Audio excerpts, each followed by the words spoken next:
Hello and welcome to the new version of Full Throttle Moon. I've had issues with my volume and audio levels in the past, so I've been taking it down and putting it back up as I've been applying different fixes.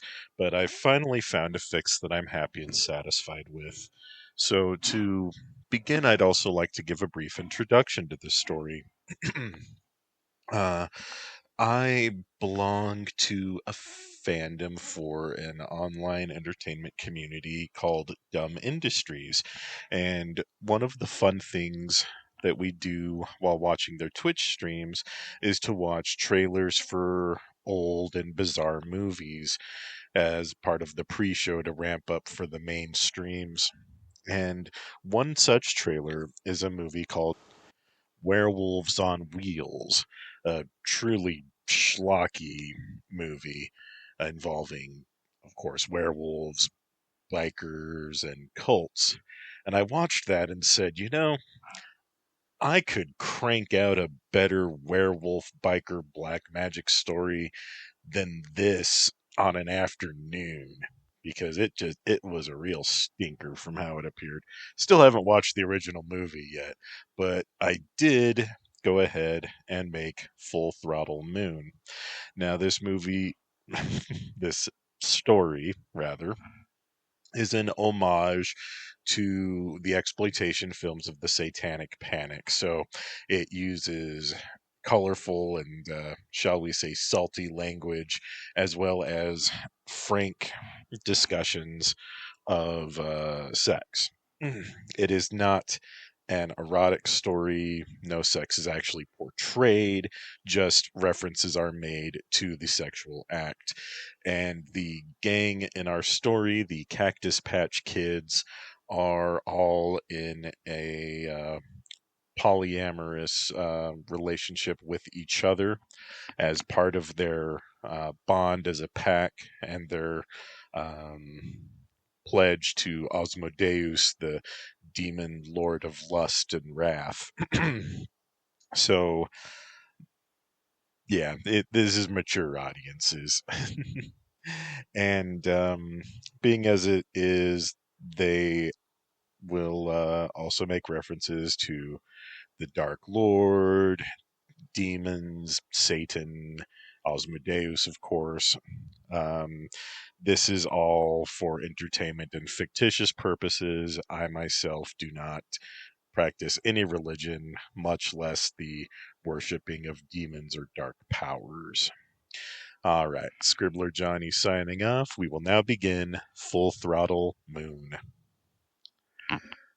Outlaw Stripe squinted his eyes, then scoffed and pulled his goggles back down. His pack had been looking into an intrusion into their territory. He now had all the proof he needed to call a war council. Their abandoned Quonset huts were being used by some filthy road pirates for a chop shop. The pirates didn't know how to read, he guessed. He straightened his back, grimaced, and took a long, gulping drink from his army surplus canteen.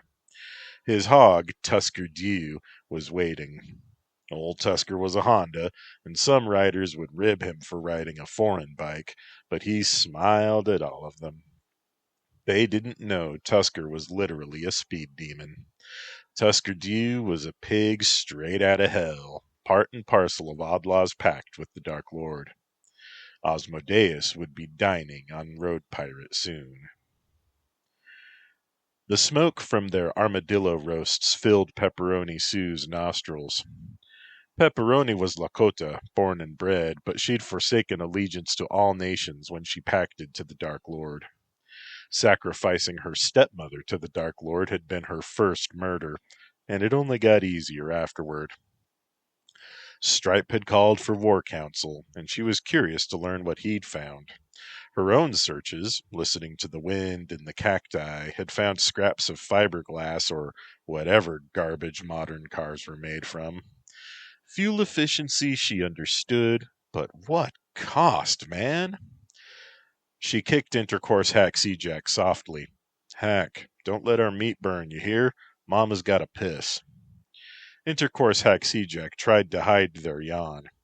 I was just fixin' to take the steaks off the fire, Pep. Honest.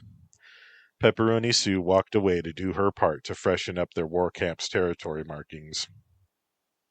She rubbed her wolfskin belt and spoke the profane words to take wolf form and trotted away on 4 legs. Intercourse Hack Sea-Jack was called that because they had been born in Intercourse, Pennsylvania. They wanted to be easily distinguished from the other Hack Sea-Jack, who was from Tupelo. Did he have to go around calling himself Tupelo Hack Sea-Jack, though? No. Make the new Chacho take the regional derivative of the moniker. Typical. New Chacho was their own word. Hack was Pennsylvania Dutch, so it didn't feel right claiming 2 souls like Pep had suggested back before they had consolidated as a pack and taken their monikers. Hack wasn't on that man-woman trip like so many other folk during this benighted decade. Hack was true to their word and did take the meat off the heat. It was just the right level of juicy to make Oddlaw smile that special smile he had. They'd only seen that smile when fighting or fucking or eating good, juicy flesh. Oh, but Mr. Stripe could move Hack if you could but dig that trip. Hack, for their part, had humped the whole pack before anyone else could make the claim. The new Chacho was their chain from there forward. Satan would show no mercy to any fool who spoke ill of the new Chacho within their pack's earshot. They weren't much for rules, but one of them was agreed to be, "Our chain is what binds us, and our chain is sacred. Fucketh thou not with our chain, or our fangs will find you, and you had better dig that particular trip all the way to hell." This had been proven on more than 2 occasions, and Hack was bolder than brass. Intercourse Hack Sea-Jack would look Queen Liz the Two directly in her face, war hero or no. Hack would put their boots on any table they so chose. Dig it. But ol' Hack didn't talk back to Pep.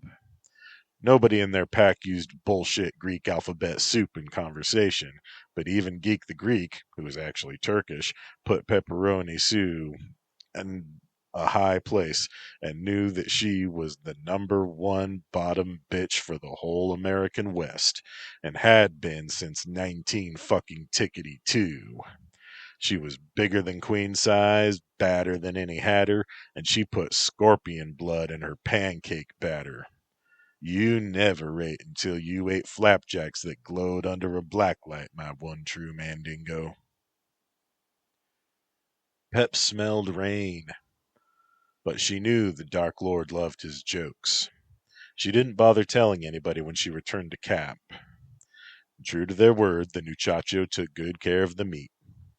Pep loved Hack, but sometimes she felt some jealousy of their chain.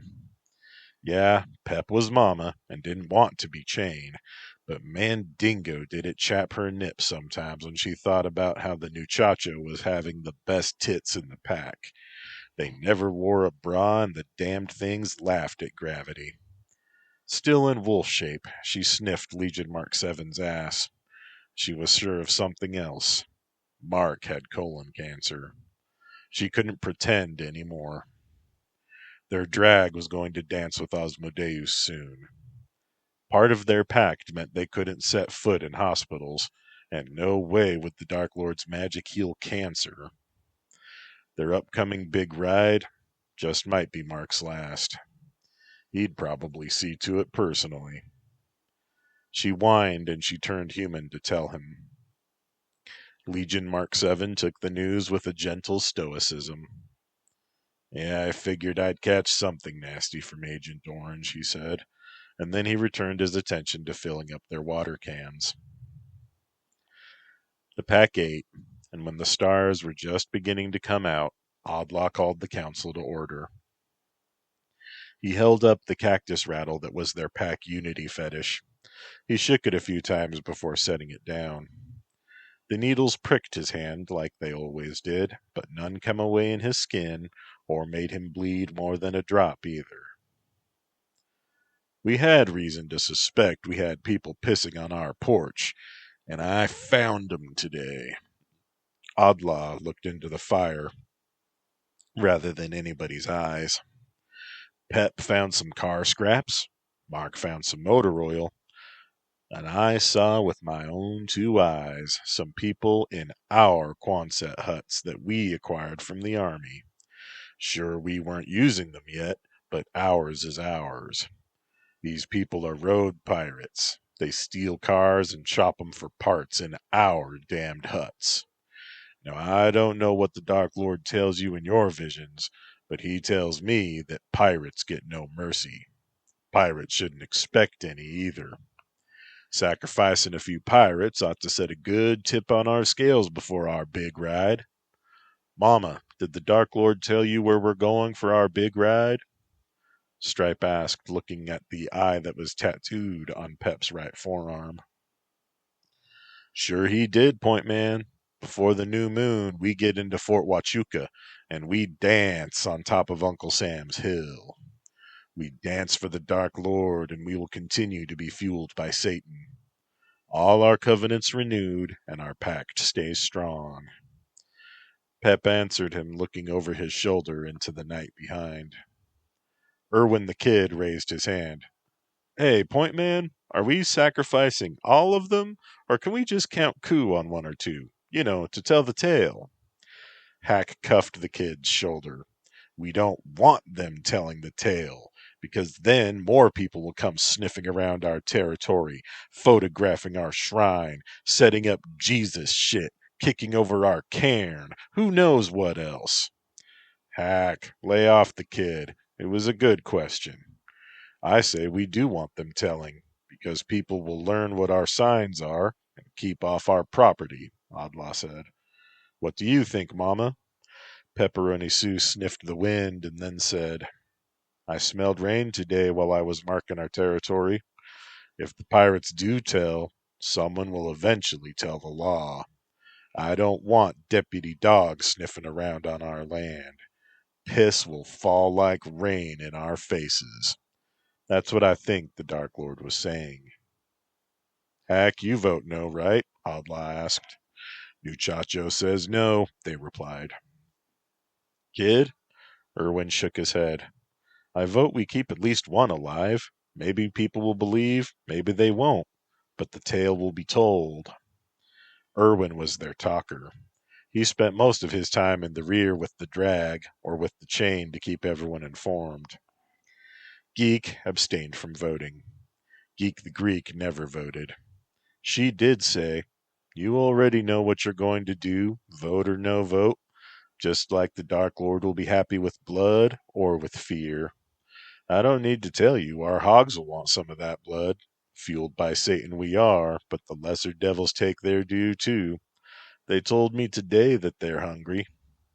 Geek the Greek, who was actually Turkish, was their fixer. She was a certified mechanic, but she was also a pretty serious witch. She could talk to their hell hogs better than anybody, and fix up any parts or motor quirks that should come along. Gifts like these were all things they had requested in their pact to become werewolves.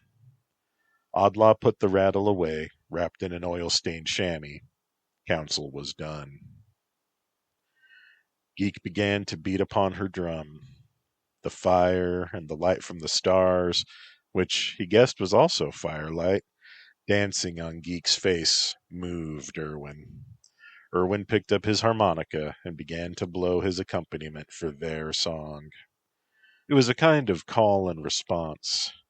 The muchacho lifted their voice in a drone and then led the chorus. Don't know where we're ending, but we just keep on rolling. We just keep on riding as we roll. Don't know where we're ending, but we just keep on rolling. We just keep on riding as we roll. Pep and Mark picked it up on that final roll, and then Odlaw let out a wail and called out, Can't see the signs in the horizon. The light and the dark are one and the same. Riding is living, and living is hard. Dying is losing all that we are. All we believe, all we feel, all we remember, what's lies and what's real. And the chorus repeated, all we remember, what's lies and what's real, before continuing the rolling chorus. Oddlaw droned along as the chorus repeated a third time. I started a story the day I was born. I started out clean and then I turned strange. I followed the echoes into the dark. I found the cactus deep in my heart. The words would change from time to time, depending on how the darkness and the fire moved Stripe, but this was a familiar pattern to his pack. Can't sleep on the road 'cause I'll wake up dead, but it all is fire in the end. We'll meet and we'll dance with the Lord. I'll get mine and you'll get yours. They all sang together, I'll get mine and you'll get yours. Then Oddlaw howled. Pepperoni howled. They each took a turn to lift their howl to the night sky. The song was over, and the musicians stowed their instruments in their storage there in Mark's camper truck, Lucinda. Legion Mark 7 pulled the kid away into the darkness, and he whispered, Listen, kid, I'm heading to the dance after our big ride. I may not make it to the hill, even. You take my spare key, and you drive Lucinda until we get a new drag, okay? Come on, Legion. You're going to dance on the hill with me. Fuck off that talk, Irwin replied, refusing the key. Damn it, Irwin, take the fucking key, Mark urged. Irwin took it and slid it into his hip pocket. I'm just holding this until you take it back, he conceded. Mark kissed him then. You're doing me a solid, my boy, my one true mandingo.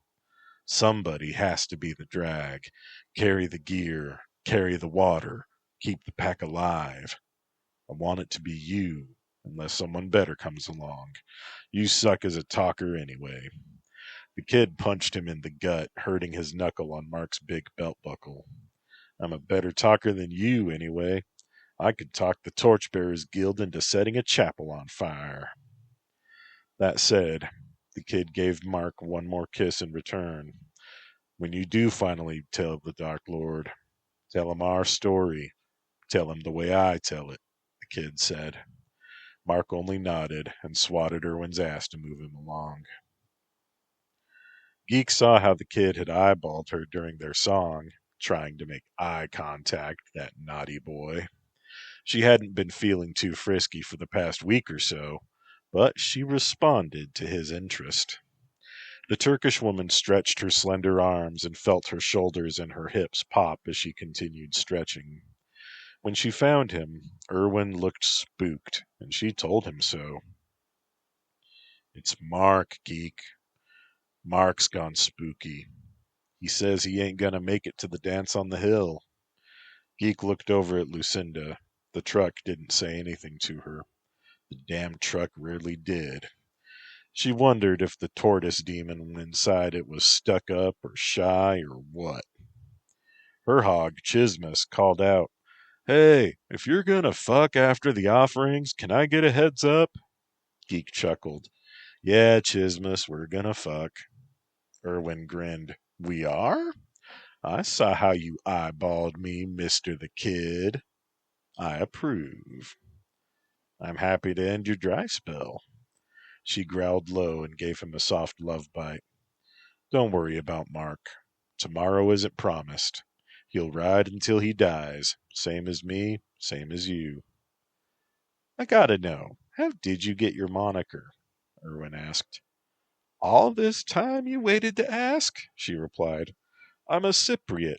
You know Cyprus, right? I heard the name before. Well, it's a contested island, both Greek and Turkish. Therefore, so am I. I'm Geek the Greek, who is Turkish. It's my moniker to show the duality of human life. None of us are just one thing, especially not witches. In response, Irwin kissed her. His smooth cheek felt so good to her touch as she caressed his face. "Do you know why I like you so much, geek?" he asked. "Tell me," she purred. "You look at me like I'm a king." "Who says you aren't? I'll rip their ribs out." "No eye contact!" she interrupted. The kid nodded, looking at her boots. "You don't look into my eyes unless I'm dying. You know the rules." "Yeah, geek, I know." Geek the geek recited the few rules given to them by the Dark Lord in their pact. Never enter a hospital. Don't look a living soul in the eye. Look at the stars every night. Sing me a story at every council. Every life you take and every drop you come is dedicated to Lord Osmodeus. Irwin groaned. "I fucking know, geek. I took the same oaths as you." "You didn't correct me when I forgot the two most important rules," Geek retorted. "Forsake your name and allegiance to all nations, for now you are mine." Irwin the kid nodded, still looking at her boots. "Your only nation is my dominion. Your only name is given to you tonight," he recited. Geek the Greek gave his neck a love bite. "Get ready to ride, kid," she urged, and walked away to check her weapons. The kid sighed and walked over to his hog, Hungry Jack. He clapped the seat in greeting and began to check over his own weapons. Hungry Jack growled something. The kid stopped. "What was that, Hungry Jack?" he whispered. Hungry Jack growled again. "You want some of Geek's pubes? You dirty bastard. All right, I'll get you one or two." Pepperoni Sue was stropping her razor and humming something as Oddlaw rubbed her shoulders and Intercourse Haxie Jack brushed her boots. "Hack, I want you tonight. What do you say?" Pep asked. "Muchacho wants Stripe," Hack replied. "Can I have both?" Oddlaw laughed softly. "How can I refuse?" Pep considered this and then grunted. "Okay, us three." Their engines were soon roaring in the night. Oddlaw on Tusker Dew, Irwin on Hungry Jack, Geek on Chismus, Pep on Moon Moon, and Hack on Stillernacht, with Mark riding bitch. They knew a secret shortcut to their Quonset huts, which is to say their witchcraft had made a secret passage in the night's darkness to get them there. With their headlights off, they went off the road and vanished into the shadows. They emerged from the darkness into the light of several hanging lamps. Oddlaw whistled for a dismount, and they each followed the order. Oddlaw turned to look at the kid's chin, and gave a nod before he turned wolf. Irwin the kid stepped forward, with Oddlaw Stripe striding at his side. He drew his pistol and took aim at the front tire of a muscle car. He fired, and the tire loudly exploded. With his pack at his back, some human, some wolf as their mood dictated, the talker did his job. "You pukes are trespassing on private property. Can't you read?" A group of men came running out, saw the remains of the tire, and then found the pack. "Come where we can see you," said one of them. The kid obliged them. One dumbass pointed a snub-nosed revolver at him. The kid smirked and said, "This property belongs to the Cactus Patch Kids. You saw our signs and strolled on in and set up shop anyway." He glared at one of them holding a bottle. "And you drank our whiskey like it had been given to you." The rest of the pack moved into the light. Oddlaw growled at them, baring his fangs. "Hey, we didn't know," a man said. "Oh, you knew. You just figured you were hard. You figured you were some iron nails. You might even be hard as far as road pirates go. You can run on foot, see how far you make it, or you can die standing there. Don't tell the Reaper I didn't give you a choice," the kid shouted. But the wolves were already running, and the humans were already shooting. Geek was right. Vote or no, they each knew what they were going to do. The Cactus Patch Kids used those chains and those hooks the pirates had set up to drag their corpses to make collecting their blood for the offerings and for their hogs easier. The bodies they left in the strange darkness between to feed those things what dwell there. After they had fed their familiar demons and given their dues to the Dark Lord, they settled in for the final pleasures of the night. The Cactus Patch Kids were rolling early the next morning, rejuvenated and eager. The big ride was underway. As usual, Oddlaw was on point, Mark was in the rear with the gear, and Hack was in the center. Miles of Arizona rolled behind them at speeds no mortal engine can match. They would reach Fort Huachuca before the new moon, no worries. They hadn't left anyone to tell the tale after all. They had decided to leave the various vehicles and parts for when they returned from the big ride. Oddlaw licked his teeth and his lips, imagining he still tasted the blood. It was always good, but it was best when it came from someone who had been pissing on his porch. It was a way to know that not only were things exactly as they should be, you were oiling the machinery to keep it running smooth. Less pirates made things better for everyone, even other pirates.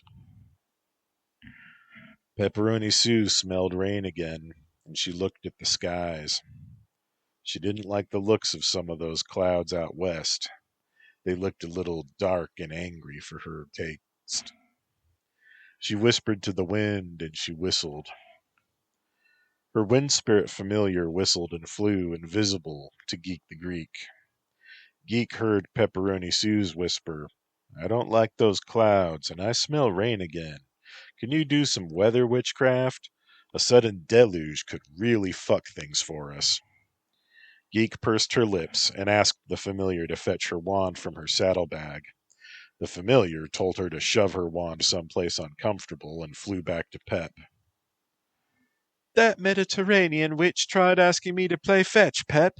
I told her fuck off, clearly expecting to be praised. Wind spirits. Pep whistled a chiding and then said, You don't have to do what they ask, but don't insult my packmates. If you pull that shit again, it's the dark, hungry things for you. Her familiar screamed and flew away. Geek didn't take it personal. She did, however, wish she had some kind of magic to make her wand suddenly appear in her hand. No chance. So she made a judgment call as their fixer. She pressed a button on the left handle, and Chismus let out a roar. She pressed 2 more times, calling for an immediate halt. Oddlaw heard the signal and scanned their surroundings. He raised his right hand into the air, palm forward and fingers together, giving the signal for a halt. The Cactus Patch Kids slowed and gathered on the dust to the side of the road. Before she had reached a full stop, Oddlaw was gripping her handlebars, looking at Chismus. What's up, Geek? He asked. We're making great time. Geek said, Mama smelled rain again, and I'm sure you see those clouds westward. I'm going to try a weather circle to make sure we don't get wet, yeah? She was looking at Oddlaw's chin. Oddlaw nodded. If you and Mama both think it's serious, go do your thing, Fixer. He waved his hand in a circle overhead and then pointed to the ground at their feet. Everybody rest. Do what you want. Geek opened her saddlebag and took her wand and her bag of tricks to find a good place for her circle. Her wand was the remains of a young tree that had been struck by lightning. The roots and what remained of the trunk looked to her eyes rather like a dagger from some fantasy novel, with a cover painted by Michael Whalen, maybe. The roots fit over her hand when she held a central tendril. The jagged tip stayed sharp over the years. She drew her mark in the dirt with her wand, and then began her circle beneath it. She sang fragments of songs that stirred her power. The circle closed. She added the mark of Osmodeus, a crude sketch of a saguaro cactus, a spoked wheel, a cloud, and the symbols for rain and travel. Geek pointed her wand to the sky, and she murmured, "You're all shook up, aren't you, baby?" Like every witch pledged to Osmodeus, her sins of choice were lust and wrath.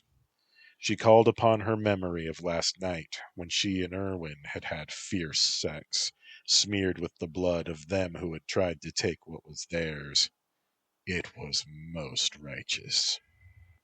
She was confident she had built up enough for a strong bit of the good stuff, and spat into the circle, giving of her water to the magic. She plucked a hair from her head and placed it in the circle as well. She asked the clouds to move just a bit off their course, to put their rain safely elsewhere so her pack could ride fast and uninterrupted. She sang a few wordless notes in a rhythm that felt right. Lastly, she reached her hand down her pants and gathered some of that moisture and rubbed it into her wand before plunging it into the earth, right in the middle of her circle. Geek stood and backed away a few steps. Mama was there to steady her as her energy flew into the wand and then to the sky above. Geek leaned into Pepperoni Sue gratefully. The mama brushed at Geek's face and held her, giving of her strength to her fellow witch. And then Hack was there too. They put their arms around her. Chismus growled something. Geek gently moved away from her packmate's arms and walked over to kneel by Chismus. "What is it, baby?" she asked her hog. Chismus told her the clouds looked even unfriendlier than before. Her hog was right. "Point man, I think the Dark Lord is playing a joke," Geek said. The wind picked up, chill and damp for what they normally met in the Sonoran Desert. Very unrighteous. Legion Mark 7 was sitting atop Lucinda's hood, leaning against her windshield. A precarious perch, but Mark loved to do it. He said that Lucinda liked it too. He watched all of these things as they transpired, thinking his private thoughts. Erwin had said he had gone spooky, and he felt spooky today, no doubt about it. Things were going to get weird. That was a big, bad rain a-coming. They were going to get drenched. The road might get all sorts of ugly. The army might not have a chance to take a single shot at the Cactus Patch Kids, Daddy-O. Mark didn't like that thought at all. He hadn't been a werewolf for too long, but death by soldier was about as righteous a way to go as he could ever hope to see. And then Erwin squeezed his leg, catching him by surprise. "Did I catch you napping, Mark?" he teased. "Yeah, baby. I was having a waking nightmare. Dig it," Mark replied. "Still spooked, huh?" "Yeah, baby. Spooky all day." Then the rain came. The hogs protested, hating the water. Lucinda, being a tortoise, wasn't fazed. Not much bothered her, but she did hate birds for some reason. Legion Mark 7 let out a laugh, surprising Erwin the kid. He hated the feel of wet denim on his skin, but for right now, the rain felt good, like how a baptism must feel. "Here we are, kid," he whooped, "washed in the piss of Mother Gia. Bless us, biggest mama, and take our bodies so we don't feed the dark, hungry things." Erwin whooped too and kissed Mark on the arm. Intercourse Hack Jack gave Mark a crooked grin and shook their head. Soon the rain was an absolute deluge. Oddlaw caught some in his open mouth and drank. He nabbed a tin cup to catch more. As the minutes passed and they got cold, Oddlaw stopped drinking rainwater and decided they needed a place to weather the storm. It wasn't going to be easy.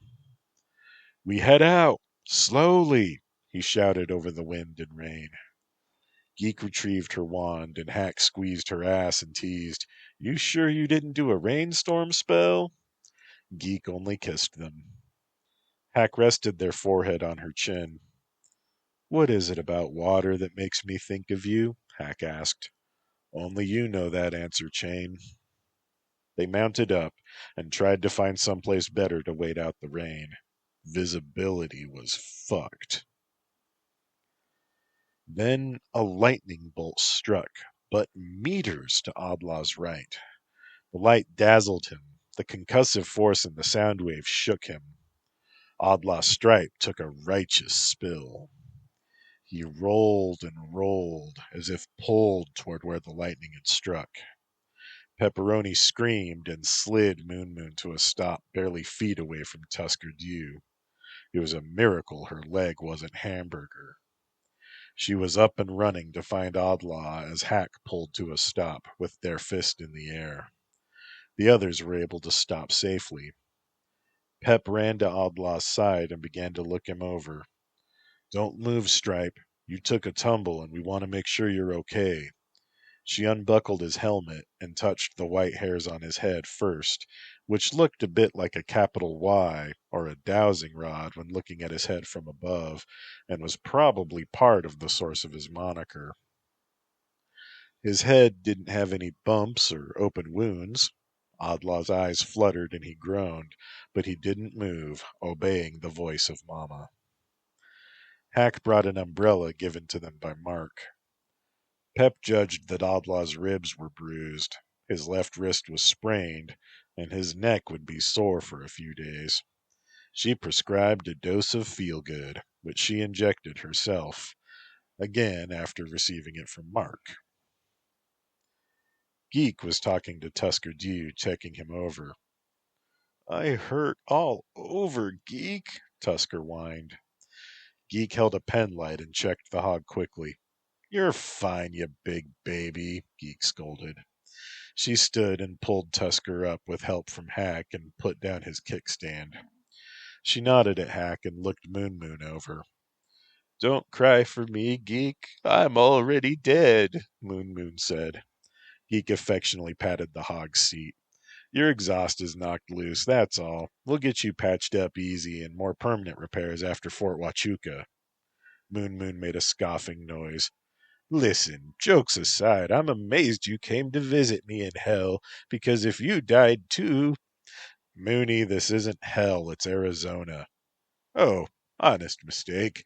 "Shut up, clown."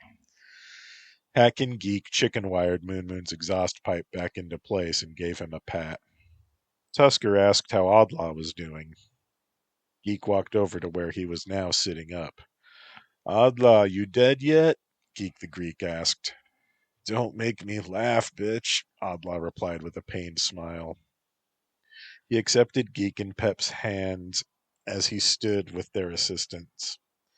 "Thanks, Mama. Fixer." He nodded at each of them. "Point man, you could have been killed. What the fuck happened?" Pepperoni Sue asked. "You saw the lightning hit. You felt it. Damned wet road combined with bad luck knocked me down," Odlaw replied.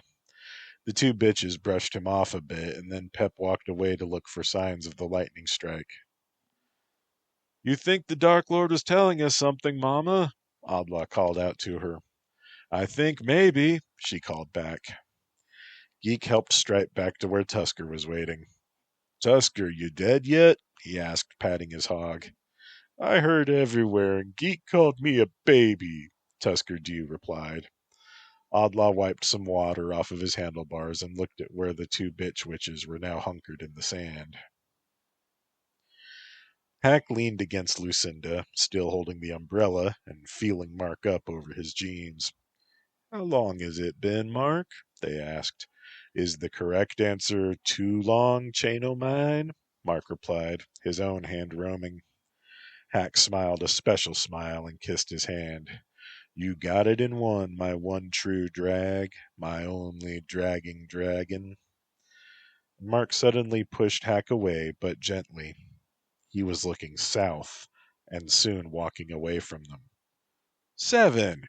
What are you after, Mandingo?" Hack shouted, feeling very spooked because of the day's events. When the Kid looked at Stripe. "Mandingo, Mark's getting spooky. What do we do?" he asked. Oddlaw looked at Pep and Geek, who had both turned wolf and were digging. He looked at Mark, and then nodded at Irwin. You and the muchacho follow Mark. Keep him out of trouble, but let him walk where his vision leads him. He's a witch, too. Hack was especially grateful for the lack of traffic as they followed Mark. You see something, Mark? Irwin asked. Mark waved away the question. Hack and Irwin shared a look. He's full spooked, ain't he? He asked the muchacho. I think he's on to something important, Hack said. He's got a purpose. Just you watch him with me, kid. We'll get out on top. You know how I prefer to be on top. Irwin chuckled.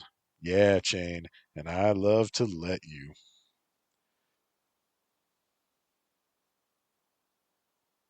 Mark growled at them to shut up and to let him listen. The storm started singing. Let me listen, he added. Then he stopped and cocked his head to the side. He turned his head east. What? He asked nobody they could see. His packmates shared another look, but kept silent for now. Legion Mark 7 pulled his dog tags free from his t-shirt and then his amulet. Just as quickly, he tucked them both away again. Nothing, he said, and he spat. Just fucking with me. He looked at Hack and Irwin and then apologized. They walked back to Lucinda just in time to see what Mama and Fixer had found. It broke while we dug it up, but we found storm glass. Big medicine, Pep declared. Only 2 pieces, Geek added. Wouldn't the temperature changes make it ridiculously fragile? Oddlaw asked. It was already pretty cool by the time we dug it up. Look, no gloves, Pep replied. What they held was glass in the shape of lightning, melted in the sand where it struck. The pack gathered to admire the find. This could be luck. It could be a gift, Pepperoni Sue said. Oddlaw rubbed his neck. If it's a gift, I could do without having to pay for it, he griped. Ain't nothing from the Dark Lord free, Mark replied. Damn this rain, he added. There was another lightning strike and a crash of thunder. Fuck! Oddlaw shouted. Let's get going again. The pack rolled out, wet and miserable despite the brief elation over the discovery of the storm glass. They found a rest stop and huddled under the roof. Mark brought out towels and blankets, helped by Hack. The Cactus Patch Kids were alone, except for a few toads and some odd spirits inhabiting the vending machines. Who wants some trail mix? Asked Hack as they looked over the selections. Geek said, Yo, I could use the salt. Hack nodded and added, Looks like we got some pretzels, too. The spirits say they have been waiting on a restock for 3 weeks. There was a chorus of groans in reply to that. If the restock is 3 weeks late, what does that mean in terms of how stale the junk is? Geek asked, walking over to pat Hack's butt. The machine spirits had no concept of things such as freshness. They only knew about the electricity and the schedule for their supplies. Since the food is past its replacement date, how about letting us have some for free? Hack asked the machines. You must perform the ritual, witch. Give us the coins, and then we give the snacks. Intercourse Hack Sejak grinned. They had an idea. I'll be right back, they said. Hack walked over to the truck and rummaged around. What are you looking for, Hack? Legion Mark 7 asked. The Bone Rattler, they replied. Mark grinned. He liked Hack's twisted mind. The Bone Rattler's up front. I've been using it on my shoulders, he explained. Hack gave him a quick peck on the tip of his nose and fetched it. The Bone Rattler was a shoulder massager powered by 4 D-cell batteries. It was made of aluminum and had been brushed and polished to be quite smooth. Hack Sejak strolled back to the vending machines, slapping the vibrator on their palm. Here's my counter-offer, Hack said. I'll perform this ritual, and switched on the Bone Rattler. The hum was like a dirt bike. Hack pressed the vibrator against the coin slot of the snack machine for about 8 seconds, and then gave a taste to the drink machine. As expected, the machine spirits quite liked that sensation. After a few more touches of the coin slots, both machines vended a few freebies. Hack and Geek thanked the spirits and took their haul to a covered picnic table. The wind picked up, but the gang had dried and had begun warming up. The sodas and salty snacks were a welcome gift. They watched the rain end almost as abruptly as it had started. The shot of feel-good was still going strong, and Adla was grateful for it. It helped with pain, it helped with emotions, it made you feel good. He didn't know where Mama had found the recipe, or the supplies to make it, but the drug had been the pack's best friend. The only downside they'd discovered was that a shot of feel-good made a man unable to get a boner for a whole 24 at least. When your patron is the king of lust, you understand the importance of a good boner. The Arizona sun did what it did best, and they were soon riding again. The wind in their faces was as sweet as love, and just as sterile. They picked up speed and accelerated beyond the dreams of mortal engines. Tusker grumbled a bit, but he was glad to be dry and rolling again. Odlaw was Tusker Dew's best friend. He saw a roadrunner and wanted to smash it. Odlaw, let's smash that bird. That silly roadrunner to your left, Tusker shouted. Odlaw gave Tusker a disapproving look. Come on, Tusker, we're on our big ride. We have to make our appointment with the Dark Lord. There will be other roadrunners.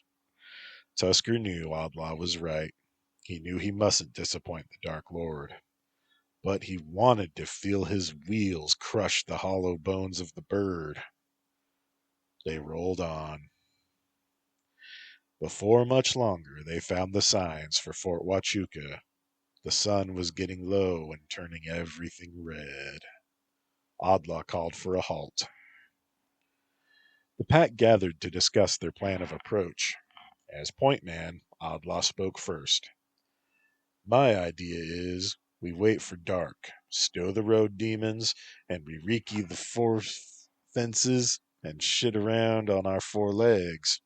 They won't give a shit about a couple wolves running about if they even notice us. Legion Mark 7 suddenly grinned. How about we just rush the gate? They're just soldiers.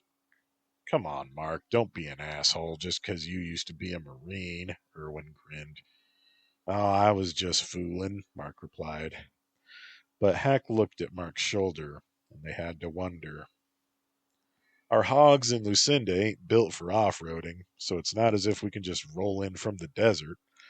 I figure no matter what, we're going wolf to get to the hill, Mark added. Pepperoni Sue burped and said, Where can we stow them, though? They didn't have 'em built for stealth, either. Mark snapped his fingers. I do know a spell, though. Lucinda taught me. It's a tortoise trick. You tuck in and pretend to be a rock. That's just what we need, Mandingo, Pep replied, smiling. So they grouped the vehicles to aid in the rock illusion, and held hands to help Mark with the mojo that he'd need to cast the spell on their demons. Legion Mark 7 took one of the pieces of storm glass, and he ground it to dust under his boot. He sang a nonsense song about hiding and not being seen, about being ignored. Then he spoke the profane words of the black magic taught to him by Lucinda. They felt their energies go into the spell. Nobody here but us rocks, Lucinda said. All right, Cactus Patch, let's get moving, Mark called out. They stroked their wolfskin belts and spoke the transformation spells, and 6 wolves ran away from a group of big rocks. They found a chain-link fence bordering most of the army fort. There were guard towers, but not everywhere. There were other places where it seemed there was no security at all. Between their werewolf senses and the magical sight of their familiars, it was as if they had a guided tour. The most important stuff was underground, after all. They didn't give a shit about what Uncle Sam was up to down there. It was too easy to get to their hill. They smelled it when they arrived. They found plenty of brush and rocks to make themselves a nice fire to dance around. The Cactus Patch Kids looked up at the stars, and they gave praise to the Dark Lord. They sang and they danced. They renewed their oaths. There was one last thing. Intercourse Hack Seajack drew their knife. It was time to mingle their blood. With a nod and a kiss, the chain cut their inner arms.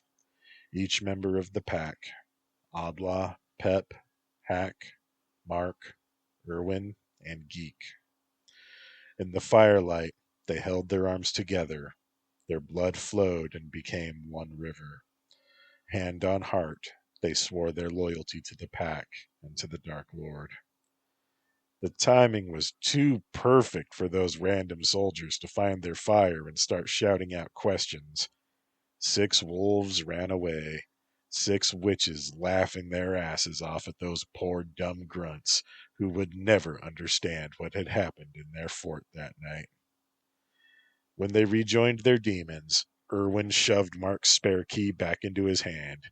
You spooky bastard, you ain't dead yet. The end.